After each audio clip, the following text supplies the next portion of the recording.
Hello, everyone. Good afternoon. Almost good evening, but good afternoon. How you doing? It's 5 o'clock.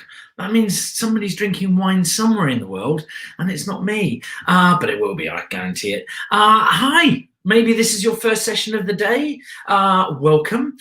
We have a lovely Q&A coming up. I just want to give you a reminder of what you can catch up on today, because there's some awesome sessions. We had agent Nikki Bolton in with a Q&A first thing this morning. Then Anthony Williams, director, also an agent, worked through Noel Coward's private lives with a couple of actors. And then we had music-focused Prep Your Rep, really great class about just the audition and how to present the music and so on and so forth. And that was with Sam Coates. So you've got lots to catch up on. I have a couple of things to chat to you about. First of all, around mid-October, we are going to be doing coffee mornings. So basically, this is 30 minutes, might do 2 or 3 a week, 10 a.m., mug of tea, cup of coffee. Come on and talk to us about anything that you are doing creatively within the arts. So maybe you're doing a cabaret, maybe you're producing a play, a musical, maybe you're doing a play reading, or whatever it is. It doesn't matter. It's not for you to go, oh, we need some actors, because that's my job, right? I'm the casting director here, so you employ me. But it is for you to be able to promote yourself, and it's so important. And it's a part of what we want to be doing here on the CCI. So I'll tell you how you can get involved in that in a second. The second thing is we are doing CCI Live. Oh, I know. We're coming live to you like real people. I think when I'm there, I'll probably still wander around with my laptop, to be fair, or iPhone, because I can't, obviously communicate with real human beings anymore. But we have partnered up with Talent Artistic Group, who are a fabulous company, and they have the most beautiful studios in Luton Hoo. And so it's enabling us to be able to socially distance real CCI classes. So not all of them, but some of the practitioners that you have grown to love on the CCI will be there, and you can be there. There is a fee for it because it's off the platform. So there is a charge for the sessions. However, I think what I'm most excited about is that you will all get to meet each other. So CCI alumni, as it may be, you'll actually be able to sort of see each other, and you've done all these classes, and it'll have nearly been 6 months by that point, which is just outstanding. How can you get involved in these two things? You can email us. Here we go. connect@collectivecreativeinitiative.co.uk. I know, I'm sorry, when we came up with the name, we didn't think of the email, did we? So connect@collectivecreativeinitiative.co.uk. If you want to be on the mailing list for CCI Live, put mailing list in the subject box. If you want to be part of the coffee morning and you want to promote what you are doing, stick coffee morning and a bit of blurb about what it is that you want to promote, and then we'll get in contact and we'll get you on. There we go. So I think I've spoken enough, and you must be bored of me. I'm going to bring in the wonderful Danielle Fiamanya. There, how are you doing? Good, thank you. All good. Thank you so much for joining us here. Thank you for having me. Absolutely. So we're going to just talk about you and your career thus far. You're still relatively new to the industry, but wow, you've had an incredible start. So GSA you went to, is that right? I did, yes, 3 years at GSA and graduated last year. Fantastic. And what was that like? What was training like? Did you have fun? Did you hate it? What was it? Yeah, it was a mixture of things, but I just remember being in that building and just loving it, loving the challenges, and there were obviously a lot of challenges just at that time. But yeah, I just loved it. I loved GSA, and it was like my first choice. And I mean, at the time, it was like, because being from Scotland, I was 17 when I finished school, and I couldn't really audition for much else, but they were able to take me, and yeah, I just remember going into the building and just being like, I want to be here, and even if I didn't get in, I'll wait and work at it, and I was lucky enough to get in, and yeah, I just had the best time, made the best friends. Fantastic. I mean, I love drama school personally. I had such a great time, but I was a little bit older, and I was like a sponge. Yeah. I think because I'd gone out and lived a sort of normal life, I thought, oh, and so I knew what that was like. So it was a really, really great experience. Then you graduated and you went straight into Colour Purple. Is that right? Yes, I did. I did that straight. I think that overlapped with like showcase and stuff. So I was pretty much out by that point. And yeah, that was my first professional job, which was like the most life-changing, incredible show ever. It was so good. We'll come on to the show in a moment, but the thing we talk about a lot is auditions, audition technique, audition nerves.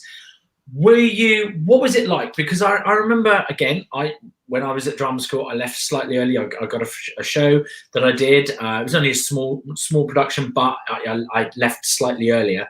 And I was in that kind of end of year thing. And the auditioning, weirdly, I wasn't really thinking about it as much because it was like, you kind of rush from college, go and audition. And obviously I was still nervous, but not in a way I was once I'd graduated and kind of got out there.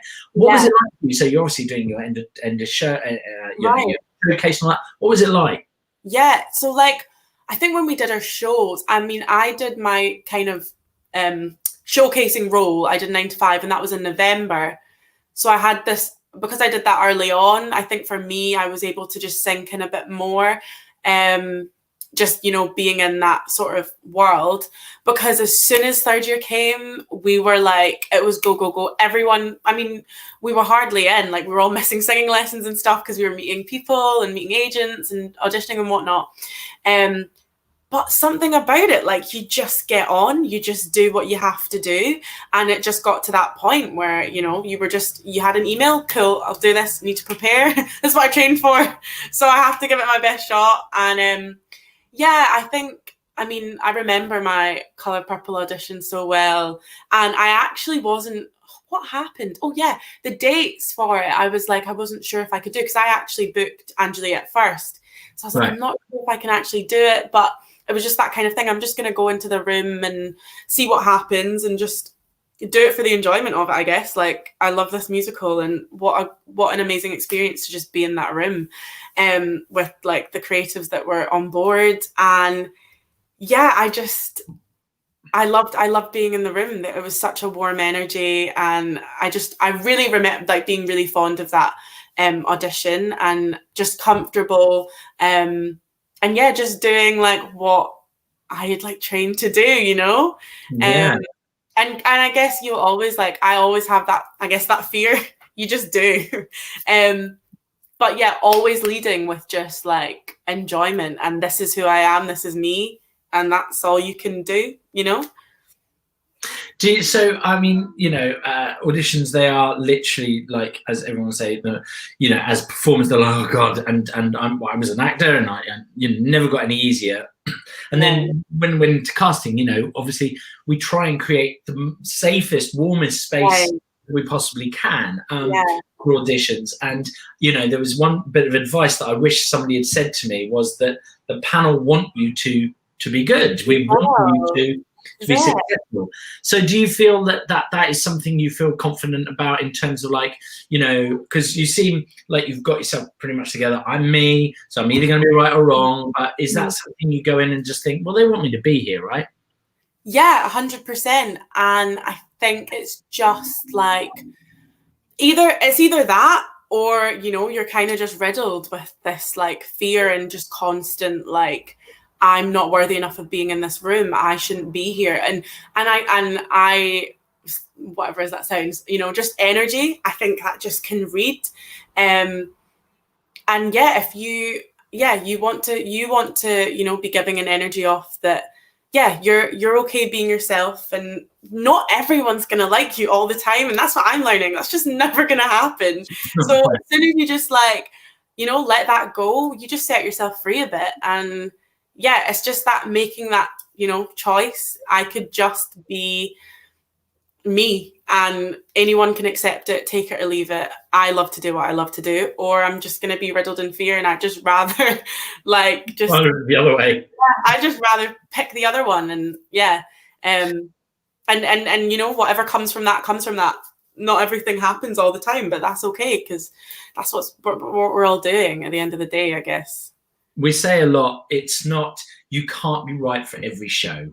So know the ones that you're going in for and thinking, yeah, I'm really right for this. Know the ones you kind of go in for and kind of go, yeah, here they go. And then know the ones you're going for and you think, well, they've called me in, so they must want something that I don't realise, so may as well just keep going for it. Exactly. And some things that I've been like, I'll get the email and I'll be like, oh, I'm in for this. And, you know, I've had things from it. And you just never, ever know. You just don't know. But that's the beauty of it. And that's what I've enjoyed thus far. Just being so pleasantly surprised about what you can do.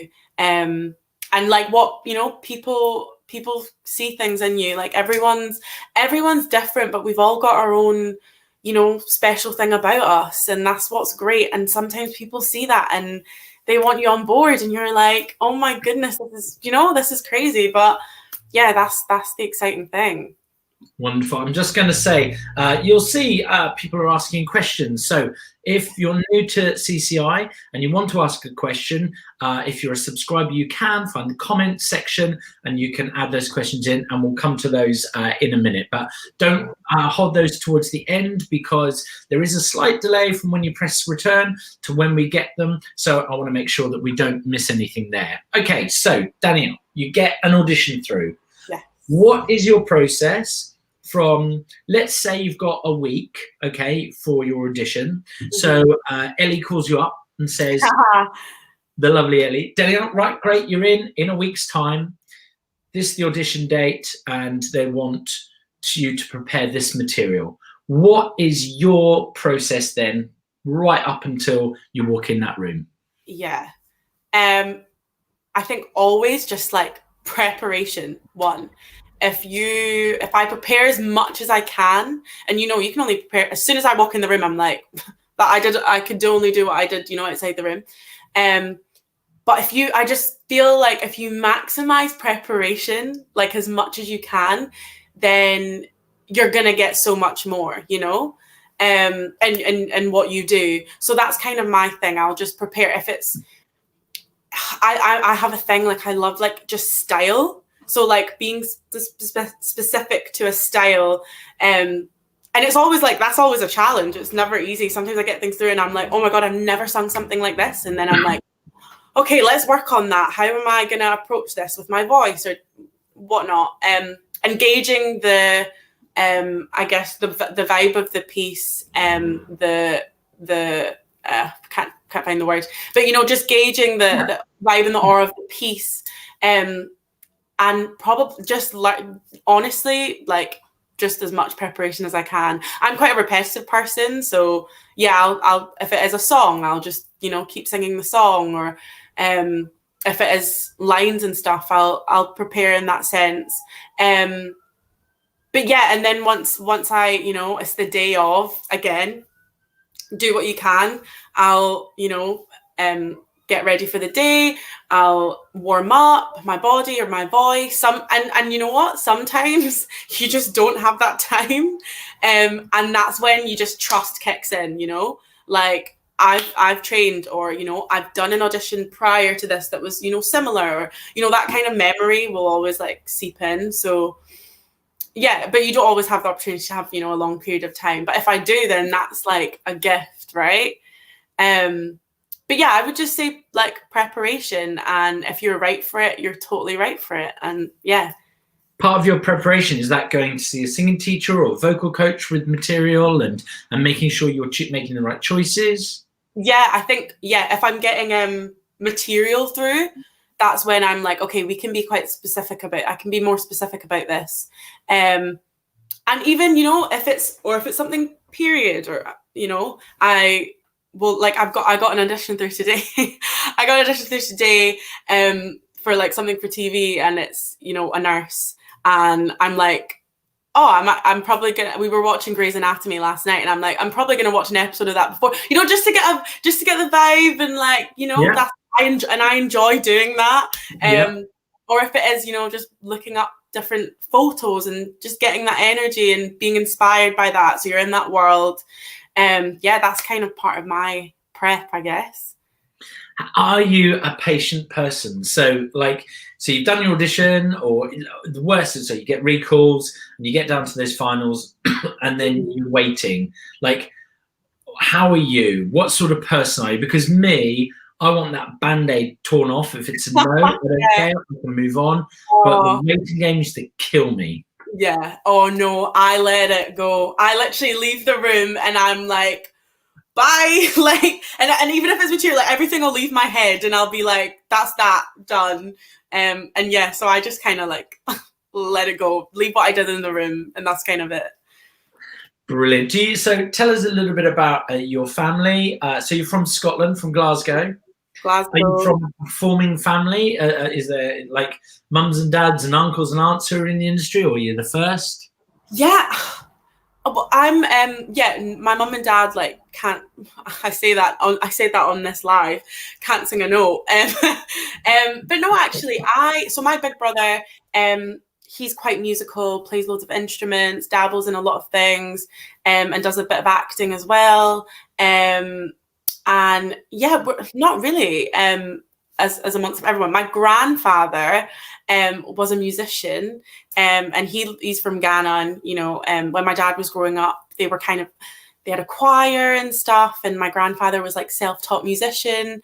So I think that's probably where that comes from. But otherwise, I'm pretty much on my own doing my thing.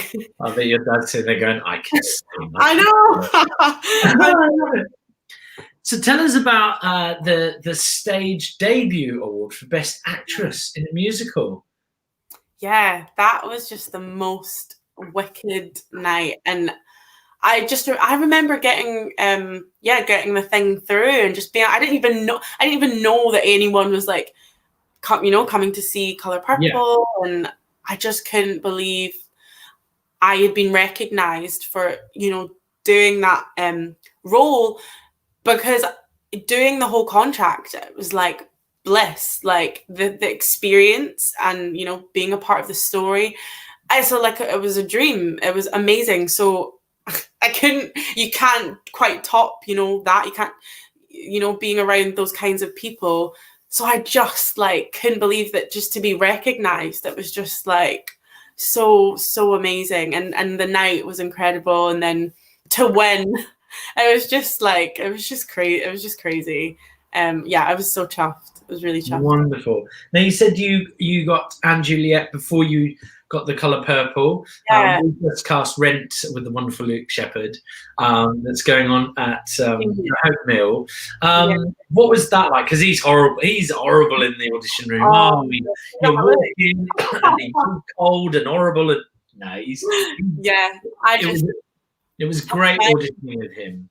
Yeah, his mind is just he's amazing to work with, and just so smart and but very I feel like he's he's up here, so I just trust him. When we were doing the workshop and then when we were in the rehearsal room, just overwhelming sense of trust. And at the end of the day, sometimes rehearsal room, no one has a clue. Especially, we were making a new musical, and sometimes it would be guys, let's just go with it. And his energy, and you feel comfortable in his space. I just had the best contract. I had the best time doing that show and making that show. He's amazing. He's amazing. Brilliant stuff. And it's because you did obviously Manchester and then came down to the Shaftsbury. What was it like to play those two different audiences? Because they are different audiences. There's the Northern audience and then the West End audience. Did you feel there was a difference? Not good or bad. Don't need to know that. No, did you feel a difference? Yeah, people listen differently. We were in Manchester, and it was everyone on their feet, just shouting, going for it. But in that sense, it was like, oh, they were just, a lot of people there, were up for a good time. That was the vibe we were getting. But maybe they weren't necessarily as connected to the story. They were just there for a good time. And then when we came to London, we were like, oh, there's, they're laughing in different places, or, they're really listening. And then, the payoff came at the end, things like that. So yeah, they were very different. They were very different, actually. But equally enjoyed them both. Manchester was amazing. It was so good. Great city. Great city. Yeah, you were there for a month? Did you do like a month there? Yeah. Yeah, we were there for a month. Yeah, went really quickly. It was good. I'm going to go to some questions here. So we have Imogen. Do you have any advice for grads on how to get their first job and find opportunities in the MT industry? Yeah, I guess I would just say, like, stay plugged in to what's, going on. I think there's, especially from this strange time that we've had, so many people have just taken the initiative to be like, I'm just going to build the table myself, because there's no other way. And staying plugged into, those kinds of people. Also, like, creating yourself and with your, other grads, I think has been really exciting, and doing things with and being just creative with your friends. I think staying on top of your training, I guess. You've worked. Hence the CCI guys, You work really hard. Like, just stay on top of that class and more class, I guess. I mean, I say that I can, for a point, can go to a lot of classes because I was doing different things, but talking to other people, that's how they just stay plugged in. And you always meet, and I've loved living in London, you just always meet different kinds of people, and opportunities come from different things. Doing voice reels or, film reels or whatever, you meet different people all the time.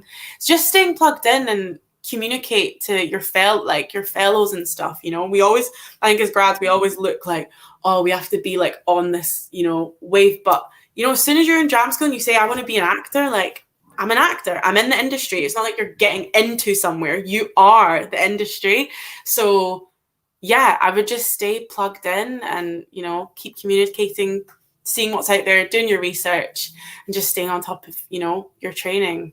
I think from the casting side of things, there are murmurs of things happening and shows coming back and all of this. And we say to grads a lot, listen, like Six coming back in the West End and on tour, those casts were already in place. And that's a lot of what's going on as well. So it's such a strange time, and especially for new grads. And if you didn't get your showcase and didn't get to necessarily meet with agents or anything like that, get on Spotlight, get onto there if you're a grad. As a graduate, you will see breakdowns coming in there. There's backstage.com, mandy.com, casting networks, Star Now. I mean, and then just like, social media. So there are ways that you can really just but do it like a job rather than like sitting and getting stressed about it. Sit down, a little bit like you just said, actually, and sit down and say, right, this is my work time now. So for the next 2 hours, I'll get my computer or my tablet or phone, and I'm going to set my workstation up, and I'm going to go and I'm going to look to see if there's anything happening out there. I'm going to write a letter to an agent or to a casting director. You don't have to write to hundreds, but I think if you structure your day a bit as well and make yourself feel like you're actually doing something towards your career as well, I think that can help mentally on a huge scale. Definitely. Katie Eric's back. Hi, Katie. Obviously, huge congrats on your stage debut win last year. How did you use that to further your career? What a great question. I am nominated for Best Performer in a Play this year and want to make the most of the nom. Oh, congratulations. That's so great. Congratulations. Yeah, it's definitely on my spotlight. Like, put it at the bottom of my spotlight. That happened. But yeah, I just, it comes up. It's great for conversation. It comes up and people, it's a really exciting award.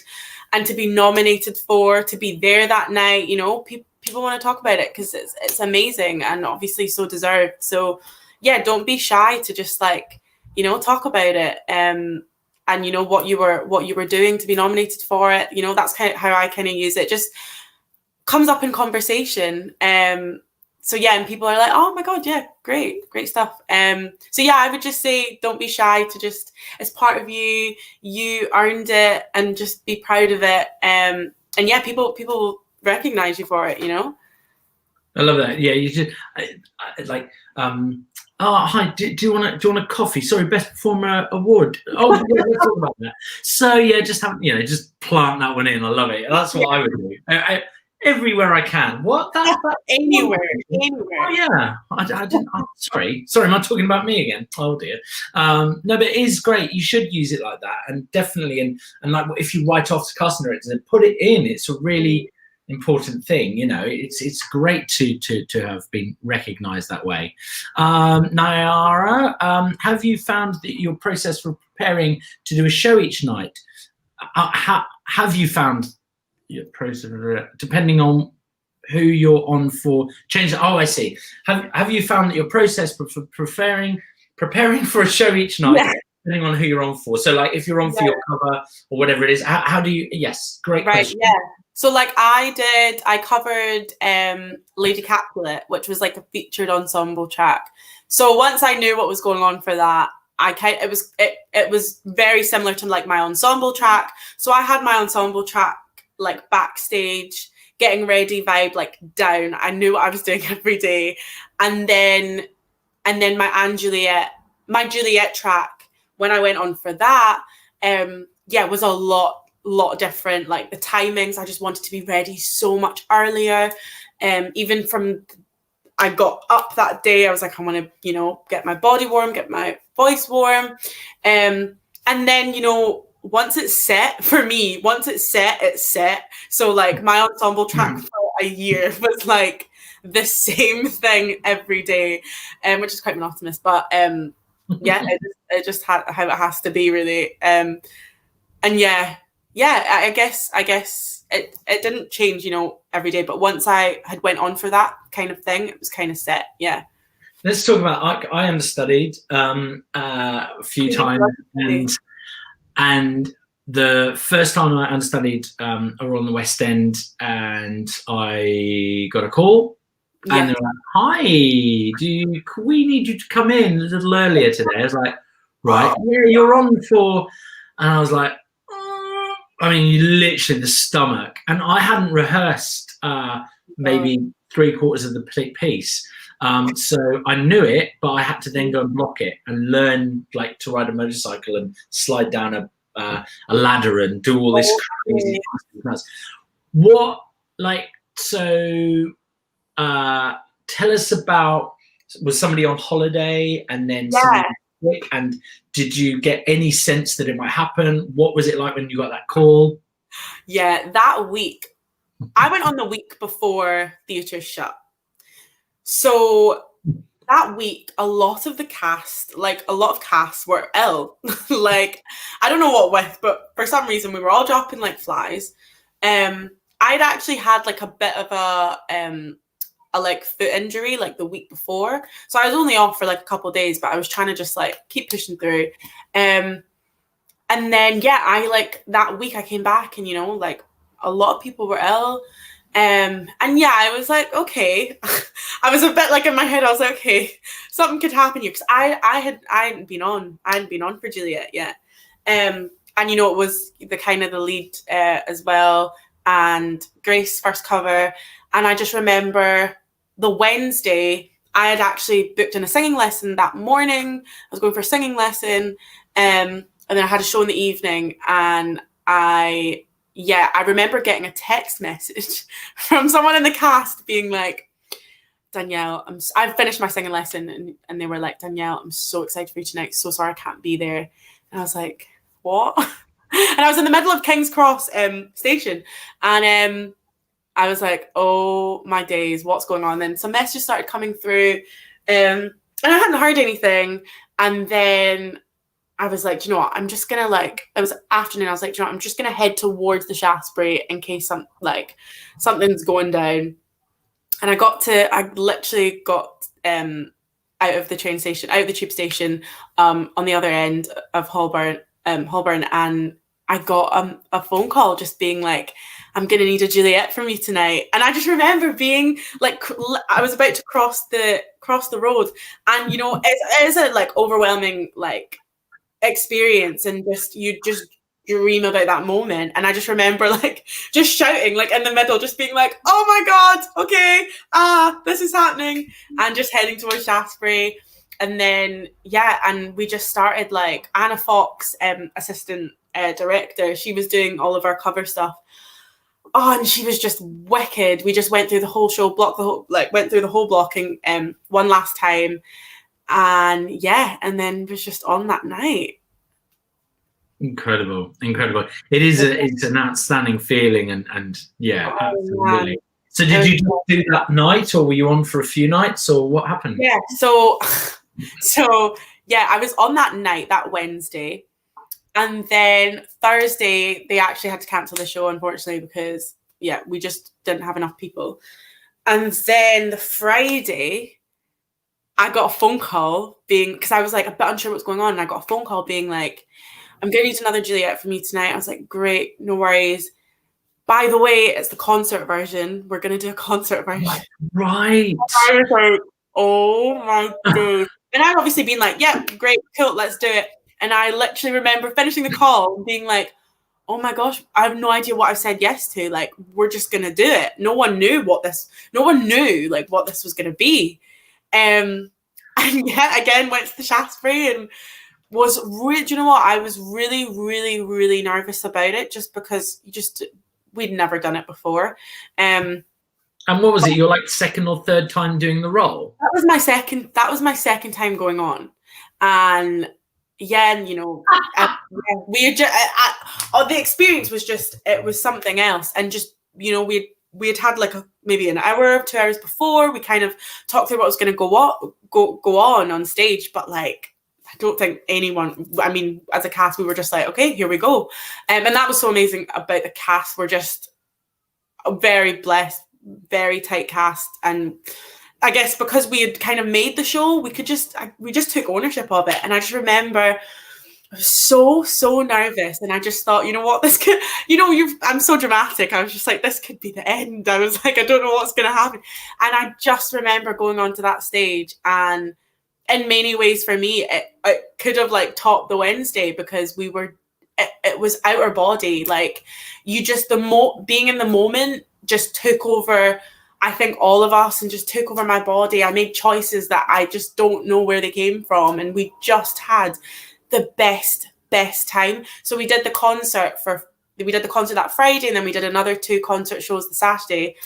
And I just honestly had the best week of my life. It was so incredible, I think, what we could all pull together in that time. And, not everyone could be there, unfortunately, but, even still, just the support from everyone, just being on stage, having that, it was just the best. And then Monday, that was us. We were closed, but yeah. Wow. Did you get many of your fans book tickets for the concert version? Because fans love stuff like that. They love it when stuff is like not the norm. So did you get lots of like... Oh, they were amazing. Honestly, that's the one thing that I'm like, you guys are amazing. When and just someone supporting you, whether it's the show or you're on a personal level and coming to see you, it's just like, that, like, thank you so much. That's craziness to think that would ever happen. So they're just wicked. And a few people came, literally traveled to be there. It was just like so surreal. Brilliant. It's fantastic. So tell us about what is next for you. I guess like looking towards Frozen next year will be really exciting. And what are you doing in that? Talk about what role are you, because you're covering one of the lead roles as well, is that right? Yes, ensemble, first cover Elsa, which is like the most mental thing ever, but that's happening. And I'm just really excited for it, and the cast just are lovely, and I've got some friends in it as well. So I'm really looking forward to it. but I guess as well, you know, just like living in this moment and this end of the year first, you know, before that all kicks off, and just I'm enjoying this time. But yeah, I've just got bits and bobs, you know, doing what I can. But yeah, it's all exciting. Have you seen clips from Frozen and the dress, the way the dress works and the magic side of it? Yeah, I've actually been in for a lot of costume fittings, which is like crazy. So yeah, it's wild. It's so wild, especially after these past few months. Just like being accustomed to a whole different life, and then you were getting trying on costumes and just being like, how have I been in lockdown for like 6 months? This is so strange. But yeah, they're obviously amazing and so on it, and yeah, it's been really, really cool. Really cool. What an exciting event that is. That would be incredible. Some big Disney shows coming to town, which is amazing. Really? Just want to take a couple of steps back. So for maybe grads out there that haven't yet had their meetings with agents, because a lot of agents kind of were like, whoa, what's happening with the world?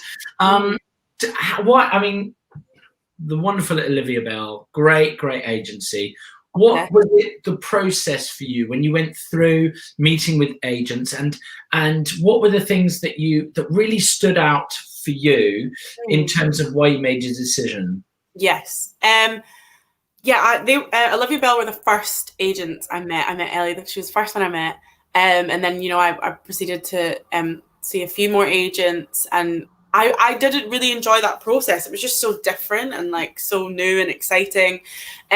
For me, I think I wasn't sure. It was that thing initially of, do I want someone who, I guess, a kind of close relationship. That was kind of things that people would talk about. It's like really close relationship, or some people just like this is what that, not that close contact, but this is what you're getting, and it's different for everyone.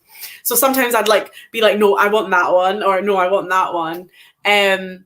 And yeah, I just would kind of go in kind of knowing, I guess, who I was as an artist at that time as much as I could, and kind of getting that across and seeing how they would react to that. And I think when I met Ellie, it was just, they were just, for me, they were just like same wavelength. And that was obviously really exciting. And then there were a couple that were kind of the same. And I guess, for me, I get a feeling. Yeah. And then I can be quite indecisive. So I just kept like flicking between a couple. And I just remember being like, no, I want someone personally who we work together, and we will keep working together to achieve, whatever it is. I still don't know what that is, but just keep working, and we can, you care about, really interesting, cool work. And yeah, that was my thing with them. And yeah, I just remember I got an offer and I was so chuffed for that. And then just asking, just being like, I would love for you to represent me. And even in the reaction for both of us, it was like, this is right. So yeah, I would just go with, what do you desire? What do you want? Because it's just as much as them, it's about you too. And you can make your choice, and you can be powerful in your desires and what you want for your career. And yeah, I just love collaboration and a team. I like the team thing, It's so important, and we talk about it a lot about it is a gut. It's absolutely a gut. It's about relationships, about feeling that you have with that person, and it is really, really important. So how long will Frozen be? What sort of, is that a year? Because obviously are they workshopping it? Is it straight to rehearsals? What's the... Yeah, we go to rehearsals. I think, I think the show, I've heard, there'll be some freedom, and we'll be, back in the room to experiment some more stuff. But yes, we'll be back in the rehearsal room, and yeah, I think a year contract, which is exciting and scary. But yeah, I cannot wait. It'd be so weird. I can't, Yeah. literally can't wait for, like, you know, those first nights again with Yeah. shows opening. I mean, it's like a rebirth of the industry. It's Wow. really, I really know. quite I incredible. know. Who did you look up to? Who were your kind of inspirations when you looked out and you were like, that's the career I want, that's who I want to be? And why musical theatre as your kind of initial genre choice within the arts? Yeah. I've just always been an MT girl. Like, I went to dancing school when I was like 6, 7, that kind of age. And then from the age of like 11, I'd just been doing MT. Like, I went to a school in Glasgow called GAMTA, and I was there for like years, and it just taught me a lot about what I knew before going to GSA, and prepped me so well, and I had a great time there. And they really supported me as well. So yeah, I've just always been an MT girl, like through and through. I just love it, and I think that's just because I enjoy the acting element with through song. It's a feeling that I just have never got over, so yeah, that's kind of why I like do MT, and it'll always be a part of me, and I'm so proud, to be an MT. And sorry, yes, who did I look up to? I guess like for a period of time for me, it wasn't until I got to GSA where I really was like, right, I could do this. And I guess it was working out, where I wanted to go. So I was doing research, like who's out there, and for me it was seeing Tashan Williams actually. And I just remember being like, that's it. I was like, I want to be you. That was my whole thing, which is probably why I was like, I want to go to GSA. And then so I was just like so incredibly buzzing to be there, and so happy to be there. And yeah, I guess she was like my main person, coming out. And then a ton of people when I was at GSA, Amara, when she did Les Mis, like all of that, I was just so inspired by. And then even still now, like the people that I work with every day, like that I was working with every day, and Juliet, I was obsessed with them all. I was like, how am I working with you? Like, I was just, honestly, I just think that talent in the industry is just incredible, and I just constantly learn from, especially so many like Black women, just the work ethic and everything. Yeah. No, I love it. I love it. Fantastic. What now? I know it's only been like a year. I mean, what a year though for your graduation. I mean, it's really, really incredible. What is there anything that you would like yet, or maybe it's too early within your career, that you look back and you'd say to yourself now, even now, like maybe it was even when you were at drama school, or that you just thought, God, if I could do that moment again, what would you say to yourself, about that? For me, I sometimes go through weird up to my, let's say I'm doing a role or whatever, up to that process, I just like sometimes can really stress myself out, in the sense that I'm like, I really like nitpick everything I'm doing. And I just remember like in third year doing 9 to 5, and I played Violet. And I just remember I was really stressed out, and I just convinced myself that this was just not it for me. There was no way I was going to get an agent. I was just like, and I just remember turning to my mate. I was just so nervous and just being like, I don't know, what am I, like, why am I doing this? And then obviously, things happened after that. And I think some of the biggest things that I've learned is just like always be open to just laughing and just being joyous about things, and, laugh at yourself, whether it's on stage, off stage. Do not take yourself that seriously. And I've just always, it's a pattern, like some way, somehow, everything works out in the end. And that is the pattern that I'm seeing. So I think it would be to just go back and be like, everything is going to be fine. do just what you're there to do the work that you need to do, and everything else, you know, will happen in whatever way it needs to. I love that thing of just like, you know, my job isn't to work out like what, when, how am I going to get from A to B. My job is just to like, just enjoy the ride and, you know, do what you're there to do in that moment and do what you can control. Which I'm still saying that to myself now. But I would just, just like lighten your load a bit, you know, because I think I can create this plethora of like ridiculousness around me that's just actually not happening. It's all in my head. So yeah, I'd say you're gonna be all right. I love that. So it doesn't matter whether the show exists now, whether it's been on, whether it's a show that hasn't been brought back for a long time. Maybe it's a piece of work that you worked on. Maybe it's a new piece of work. What is, if I could say, here are 2 roles for you, what are they? Like, whatever show, what are those 2 roles that you would want to play?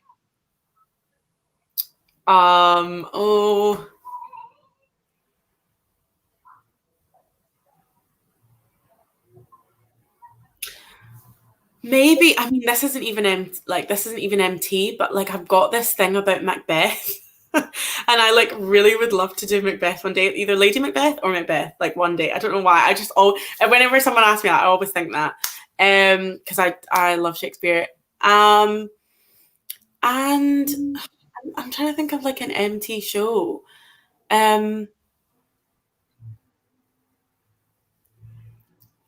I really don't know. I'm just so open to like doing it. Honestly, I'm so open to doing anything. Like I would have never written like this past year, ever. You know, we all have like dreams and stuff, but yeah, I would just never I could have never written it. So now I'm like, anything that happens, that's what it's supposed to be. I never ever in a million years thought I'd be playing Elsa, you know, get to cover the role of Elsa. So yeah, I'm just struggling to like pinpoint one down. But there's so many shows that I'd love to do in productions that I've seen that I'm like, oh my God, like I would die to be in that. Things like Jesus Christ Superstar, all those kinds of things, you know, just, things that I'm inspired by. I mean, I would love like for like Once on This Island to like come to London. I think I'd really enjoy that. Any role in that. That's a tough one. And do you have like desires to work in other countries, like through Europe or Asia or Broadway, of course? You know, what do you where, you know, is there anywhere that you think, oh, I'd love to just work? Oh, that would be a great place to go and do show and stuff. Yeah. I mean, I would love to like, in any lifetime, work it all around the world. I'd love to do that. I would love to work in America. I had this thing recently. I think sometimes me and my housemates, we all just get on like this one vibe and we're all like, that's like one day we'll do that. Yeah, I'd love to like work in New York. I would love to be in that city. I'd love to visit. I remember a few months ago as well, I was like, oh, LA would be so cool, wouldn't it? Like just being there.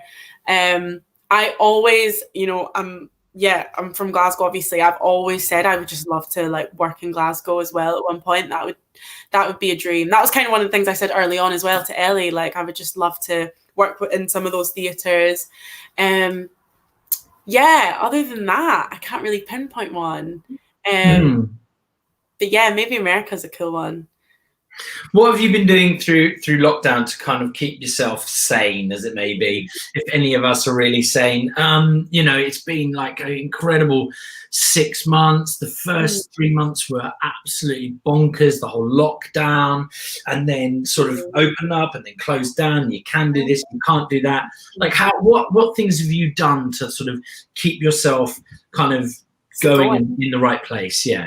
The first few months for me, it was like, I had to get myself like a routine. I just had to get myself something going. I would just I'd like built a routine for myself, and then do you know what? For me, in that time, it was like my level of self-care. Oh, are you? Yeah, we're here. Oh, just lost you. Oh, I think I can hear you. Yes, go for it. Yes. Yeah, like my level of self-care and just self-awareness and presence just took a whole new level, and I started to take that really, really seriously. Because like there's only one of us, I just learned, I really have to take care of myself. So that was kind of the main thing, and that's something that has kind of infiltrated through, because now we're in like this weird like transition. I don't know what it is. Everyone's like, what is going on right now? But that's still like infiltrated in. So yeah, that was kind of like the first few months, and then I came back down to London, and again it was a bit new. I got to see a few people, and I think the thing for me that happened was, alongside my career, I realized that I needed to like live a enriching life, and I feel like that's something that's really important to me, alongside for my like general happiness and living and all of that good stuff. So yeah, just being really connected to like my circle, and even meeting new people has been great, and new creatives and stuff has been great. That's kind of been like my overall, just like enjoying what I can and the life that we are in now, just enjoying what I can, and doing the things that we're able to do, and still just really just looking after myself, I guess. It's really good advice. It's so important, like you say, there's only one of you and you've got to look after yourself. And I think that it's hard. It's been really tough for everyone in our industry. And I think it's a point I said earlier, it's about the Band-Aid thing that I said to you, that as an actor, oh my god, I hated not knowing. And I think that is the thing that kills us, because I think there's a kind of control freak in every performer. I think there is, and there's lots of like people have to, they get their like you were saying, you're set up backstage. I've worked with actors that they have to sat on that step at that point of the show, otherwise and I used to play around with that, and I'd be like, move, I'm like, no, they're like, crazy. And there's all of that, when you're doing something the same every night, or 8 shows a week or whatever it is, and so there is that control element. How do you feel like what do you think the person that came into lockdown, the actor, and the person that came into lockdown, and all those kind of systems, do you think a different person is coming out of lockdown? Yes, I do. I think someone who's just more like just connected, I think, is coming out, hopefully. I say this, hopefully. And just like, what's important to you, what is it that is on the top of your list, and what is your source of joy and happiness? And I think we're just, at the end of the day, doing what we do and working where we can, even in this time, and hopefully, we'll all be back. But, we're so lucky to do that and to do something that we love.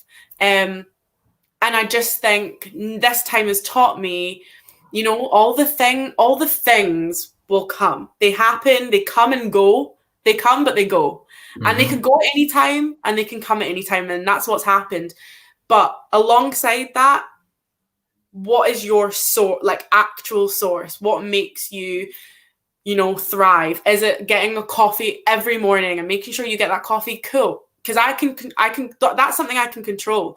But, I can't control how many jobs I'm going to get, how much money is coming. I don't know what's going to happen with that.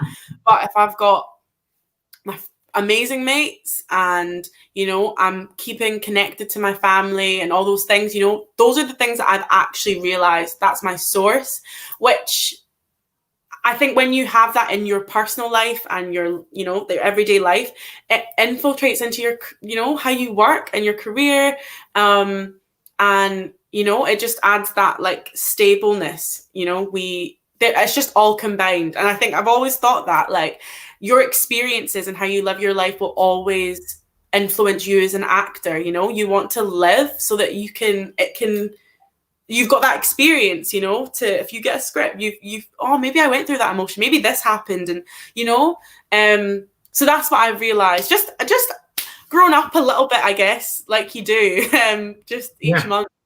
Yeah. No, I think a lot of people are feeling the same thing. I know, certainly, like I am myself, you know, it's a moment of reflection, and then, okay, do I want to change things? Do I want the same industry that we had before? Where do I want to make changes in that industry? And what do I care about? What can I control? What can't? All of those things, exactly what you said. And I think that it's going to be I think there's an exciting time ahead as well. You know, it might be different, but I think it can be as enriching, as exciting, and as great as it was before the lockdown. It just might look a little bit different, which I think is good as well. Yeah, 100%. We've reached our time. That's it. Oh man! Oh, that was so great. Thank you so much. No, not at all. Thank you so much for having me. Really, really great to meet you. Wonderful. Well done so far in your career, and wish you every success going forward. You're an inspirational person, and it's so wonderful to have you on the CCI. So thank you so much. Thank you. I'm going to take you out the live stream, but don't go away. I'll say goodbye to you in a second. But goodbye from everyone here at the CCI. Thank you for your time. Bye. Oh, well, I hope you enjoyed that. What an inspirational young lady she is. Absolutely fantastic. So what have we got tomorrow? Gosh, what have we got tomorrow? It is a big day tomorrow. We start off with part 2 of Arlene McNaugh's Sibelius. She's talking about Sibelius and how to use that, 10 a.m. Mary Birch, who we love, is doing a mental health webinar here at 11:30 with us. Eddie Slattery's got back doing his Latin dance class, which we also love. Vocal injuries, how and when to get help. The help you need with Dan Chalfin.